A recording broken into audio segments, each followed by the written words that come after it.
Oke teman-teman, saya Reginald Dustandi dari Prodi Budidaya Perairan, Fakultas Kelautan dan Perikanan Undana Kupang. Di sini saya dan teman-teman saya akan membahas tentang analisis kualitas air sungai guna menentukan peruntukan ditinjau dari aspek lingkungan. Dalam hal ini adalah Sungai Kupang Pekalongan. Oke teman-teman, sebelum memulai presentasi, berikut adalah nama-nama dari kelompok kami. Oke, langsung saja. Di sini saya akan mendeskripsikan sedikit tentang Sungai Kupang Pekalongan serta kualitas airnya dan faktor apa yang membuat terjadinya pencemaran di Sungai Kupang Pekalongan tersebut. Sungai Kupang adalah salah satu sungai yang mengalir di kota Pekalongan yang menerima limbah baik dari industri pertanian maupun domestik. Perkembangan industri dan pemukiman di sepanjang aliran Sungai Kupang telah mempengaruhi kualitas air sungai. Nah, dan untuk contoh limbah industri pertanian diantaranya adalah jerami, yang dimana jerami ini mengandung unsur atau zat kimia berupa kalsium dan silikon. Yang kedua adalah batang padi, dan yang ketiga adalah jagung, di mana jagung ini mengandung unsur kimia atau zat kimia berupa kalsium, lemak, fosfor, dan vitamin. Dan yang keempat adalah ampas tebu, di mana ampas tebu ini juga mengandung zat atau unsur kimia berupa besi, mangan, dan kobalt. Dan untuk contoh limbah domestik diantaranya adalah sisa air cucian buah dan sayur, air deterjen, di mana air deterjen ini mengandung fosfat, sisa kertas dari pabrik, sisa makanan, sisa pewarna industri, dan lain-lain. Dan itu merupakan faktor yang mempengaruhi terjadinya pencemaran Sungai Kupang Pekalongan tersebut. Dan poin yang berikut adalah penurunan kualitas air ditandai dengan perubahan warna air dan bau, padahal sebagian besar masyarakat di pinggiran sungai masih memanfaatkan air Sungai Kupang untuk kebutuhan sehari-hari. Maksud dari poin ini menjelaskan bahwa air Sungai Kupang ini telah mengalami penurunan kualitas air, yang artinya airnya telah tercemar oleh limbah industri pertanian maupun domestik, yang membuat warna air tersebut menjadi kotor sehingga menimbulkan bau daripada air tersebut, dan dampaknya kepada masyarakat. Tentunya masyarakat tidak bisa mengkonsumsi atau menggunakan air tersebut sesuai kebutuhan mereka. Poin yang selanjutnya yaitu penelitian ini bertujuan untuk menganalisis kualitas air Sungai Kupang berdasarkan baku mutu kualitas air sungai menurut Peraturan Pemerintah Nomor 82 Tahun 2001, bahwa air merupakan salah satu sumber daya alam yang memiliki fungsi sangat penting bagi kehidupan dan peri kehidupan manusia, serta untuk memajukan kesejahteraan umum, sehingga merupakan modal dasar dan faktor utama pembangunan. Nah, maksud dari poin ini adalah penelitian yang dilakukan di Sungai Kupang ini untuk menindaklanjuti daripada Peraturan Pemerintah Nomor 82 Tahun 2001, karena air Kupang ini telah dicemari oleh limbah industri pertanian maupun domestik, sehingga ditindaklanjuti dengan adanya penelitian untuk mensteril atau menormalisir kembali air Sungai Kupang ini agar bisa dikonsumsi atau digunakan oleh masyarakat. Dan poin yang berikut adalah pengukuran kualitas air dilakukan pada 6 titik pengambilan sampel. Parameter yang diukur dan diamati adalah parameter temperatur, TSS, pH, BO, BOD, COD, kromium, dan fosfat. Yang pertama itu adalah TSS.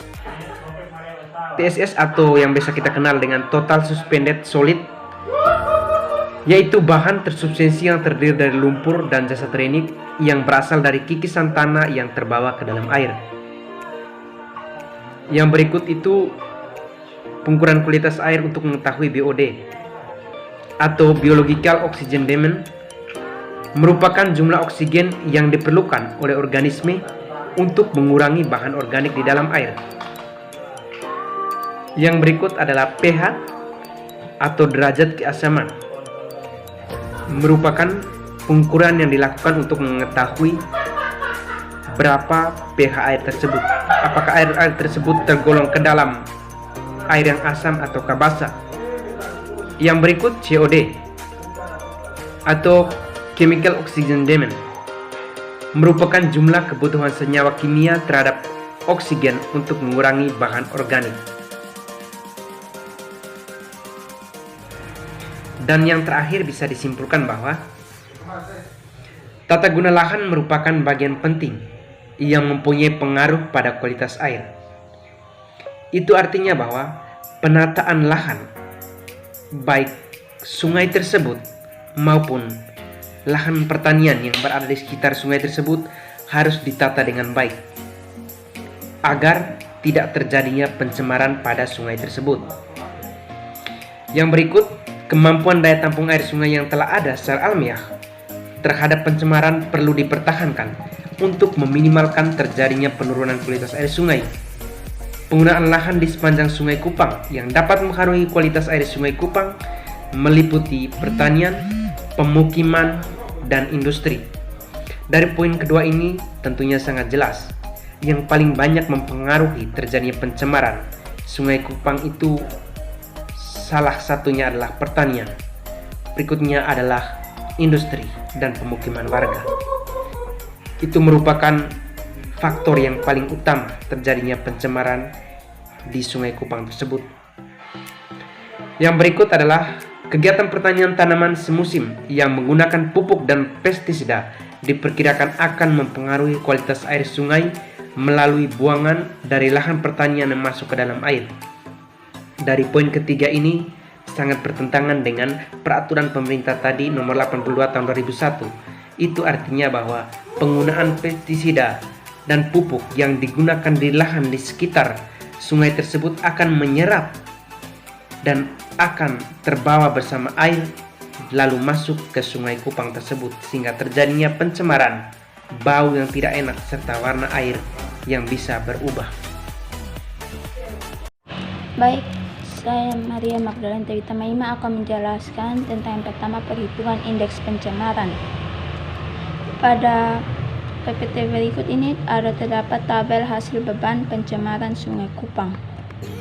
Dari perhitungan status mutu air Sungai Kupang untuk kelas 2, indeks pencemaran pada titik 1 dan 2 masih dalam kategori kondisi baik. Sedangkan pada titik 3, 4, 5, dan 6 sudah dalam kategori cemar ringan. Nilai indeks pencemaran tertinggi adalah pada titik 6 dan indeks pencemaran terendah adalah pada titik 2. Dan untuk kriteria kelas 1, pada semua titik masuk dalam kategori cemar ringan. Sementara status mutu air kelas 3 dan 4 masuk dalam kategori kondisi baik. Selanjutnya saya akan jelaskan tentang beban pencemaran. Dari hasil tabel di atas menunjukkan bahwa beban pencemaran Sungai Kupang dari hulu ke hilir mengalami peningkatan. Untuk beban pencemaran konsentrasi TSS adalah sebesar 20.670.334 kg per hari. Sedangkan konsentrasi COD adalah sebesar 16.517.777 kg per hari. Dan konsentrasi BOD yaitu sebesar 6.618.643 kg per hari. Beban pencemaran konsentrasi COD dan TSS tinggi dikarenakan adanya aktivitas yang membuang limbah ke badan Sungai Kupang seperti aktivitas industri dan pemukiman. Adanya beban cemaran sungai yang disebabkan oleh sumber-sumber pencemar di sekitar Sungai Kupang yang memberikan kontribusi beban cemaran. cukup tinggi, yang merupakan salah satu indikasi adanya penurunan kualitas lingkungan di sekitar Sungai Kupang dan adanya perubahan tata guna lahan yang mengakibatkan beban cemaran semakin tinggi. Selanjutnya, pemodelan kual-kual KW. Agar dapat digunakan untuk strategi pengelolaan pencemaran sungai, maka pertama-tama adalah perlu dilakukan uji validasi untuk mengetahui apakah data model dan data lapangan tidak memiliki perbedaan nilai yang signifikan. Uji yang dilakukan antara nilai modal dan nilai lapangan dilakukan dengan metode Chisukera. Nama saya Aina Lutfiana Inondasi, NIM 201301000006. Di sini saya akan menjelaskan tentang perhitungan C-square TSS model dengan TSS lapangan. Pada tabel di atas dapat dilihat pada uji kecocokan antara TSS lapangan dengan TSS model menunjukkan bahwa model dapat diterima di mana nilai X2 hitung lebih rendah daripada X2 tabel. Tabel berikut adalah grafik perbandingan TSS model dan TSS lapangan dengan kual 2KW. Berikut perhitungan C-square BOD model dengan BOD lapangan. Pada tabel di atas dapat dilihat bahwa perbandingan dari TSS model dengan TSS lapangan. TSS model kita lihat terjadinya peningkatan jalan terus, sedangkan untuk TSS lapangan terjadinya peningkatan, tapi butuh beberapa waktu kemudian baru terjadinya peningkatan. Pada tabel berikut, tabel di atas menunjukkan grafik perbandingan BOD model dan BOD lapangan. Perhitungan C-square COD model dengan COD lapangan. Perhitungan C-square COD model dengan COD lapangan dapat dilihat pada tabel di bawah ini.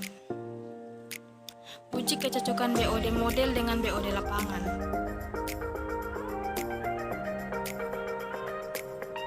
Pada uji kecocokan antara COD model dengan COD lapangan menunjukkan bahwa model dapat diterima di mana nilai X2 hitung lebih rendah daripada nilai X2 tabel. Tabel berikut adalah grafik perbandingan COD lapangan dengan kual 2KW. Grafik konsentrasi COD model dengan COD lapangan.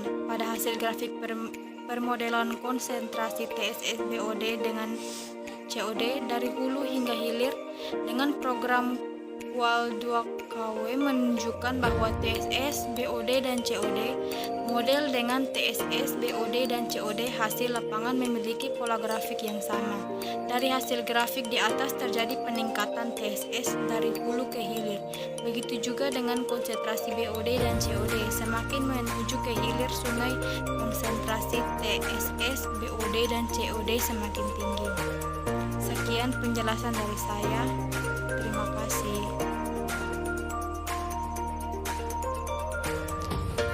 Baik, saya akan membawakan materi yang pertama, yaitu daya tampung beban pencemaran. Kita lihat dari tabel yang pertama, yaitu hasil perhitungan daya tampung beban pencemaran TSS. Pada titik pertama, TSS 2878 kg per hari. Kelas 1 261,00 kg per hari. Kelas 2 2261,00 kg per hari. Kelas 3 38.247,00 kg per hari. Kelas 4 38.247,15 kg per hari. Pada titik kedua, TSS 999,00 kg per hari. Kelas 1 400 kg per hari. Kelas 2 469,00 kg per hari. Kelas 3 176,216 kg per hari. Kelas 4 176. Baik, berikut yaitu segmen ketiga. Untuk rekomendasi upaya pengelolaan pada segmen ini yaitu perlu adanya meningkatkan penegakan hukum kepada industri atau pelaku lain yang terbukti mencemari sungai dengan cara kerjasama yang aktif dalam pemantauan dan pengawasan pada pihak industri dengan melibatkan elemen masyarakat, meningkatkan pemantauan rutin kualitas air dan memetakan sumber-sumber pencemaran potensial. Jika ditinjau dari aspek lingkungan, pada segmen ini perlu adanya pengawasan dan pengelolaan lingkungan terhadap industri kecil dan industri menengah serta kawasan pemukiman yang berpotensi mencemari sungai, seperti efektivitas pengelolaan ipal komunal. Sekian dan salam sehat. Será que dá pra consertar aquele erro que eu cometi?